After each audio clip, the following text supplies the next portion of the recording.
Write this down, please. The purpose for time. Very important. The value of life is not in its duration, but its donation. You are not important because of how long you live. You are important because of how effective you live. And most people are so concerned about growing old rather than being effective. The people who have impacted the world didn't live long. Martin Luther King, John F. Kennedy. I mean, these people who impact the world were not old people, but they lived so effectively that we cannot erase them from history. The oldest man in the Bible is Methuselah. He lived to be 969 years. What a guy. And the only thing the Bible says about him is he died. I would love to borrow some of his years. What would I do with his years? Brilliant.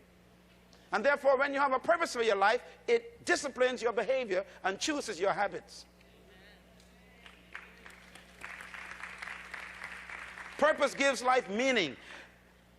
Here's another statement I thought was interesting in the book of Ecclesiastes 3, verse 1. One of my favorite verses says, to everything there is a season, and to every purpose there's a time under heaven. In other words, if you are in heaven, it's eternal, there's no time. But when you come below heaven, you now have a purpose that has been fulfilled in time.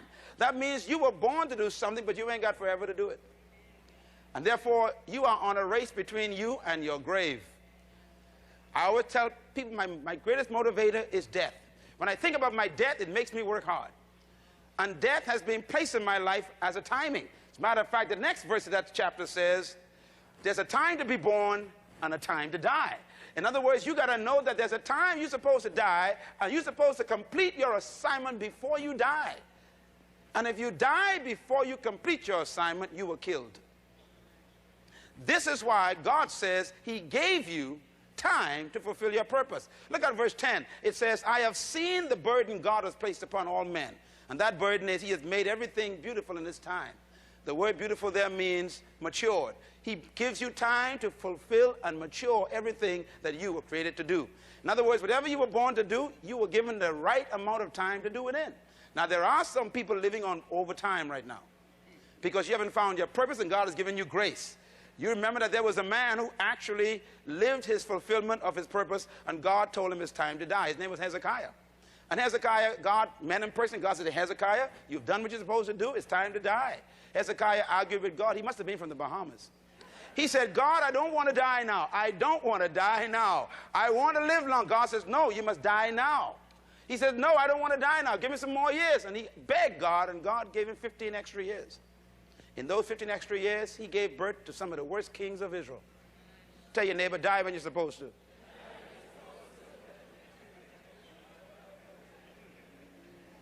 When you pass your time, you begin to do foolishness. Now, here's something I thought was interesting, too. He also says this statement. It says, and the Lord also has set eternity in their hearts of every man, yet they cannot fathom what God has done from beginning to end. Now, this is a very important statement. Let me explain what it means. It says, God took you out of eternity and put you in time.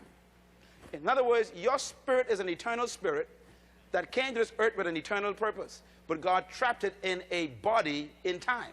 That means you are literally an eternal spirit in a timed body. That's a problem. Now, look at this verse again. It also says, he has done something that you cannot fathom. And what is it?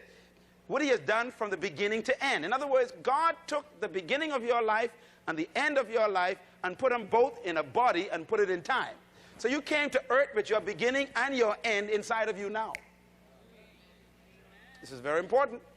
That means your future is not ahead of you.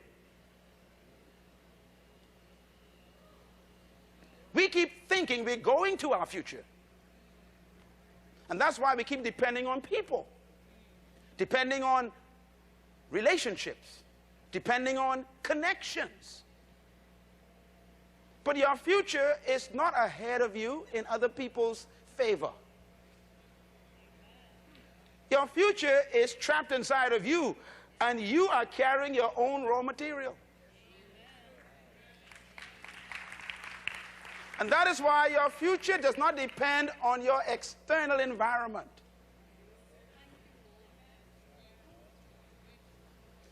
sometimes you are with people who don't like you.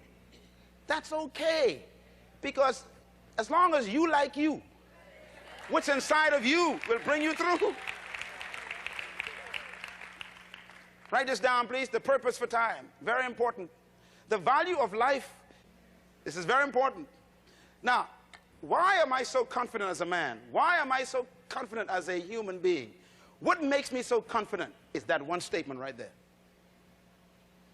If you want to face the future with confidence, you got to be convicted in your heart that your future is actually God's past. Oh, help me explain this. In other words, no manufacturer makes a product without finishing it first.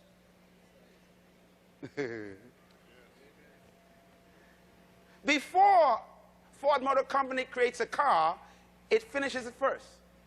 It designs it, completes it, all the engineering drawings, everything is set, and when it's finished, then they start it. In other words, they present the future first, then they go back and create the present. Now listen carefully now. Whatever you were born to do, God finished first. When God decided what he wanted you to become, then he decided, let me start you. So your future existed before your present. Your present is carrying the future.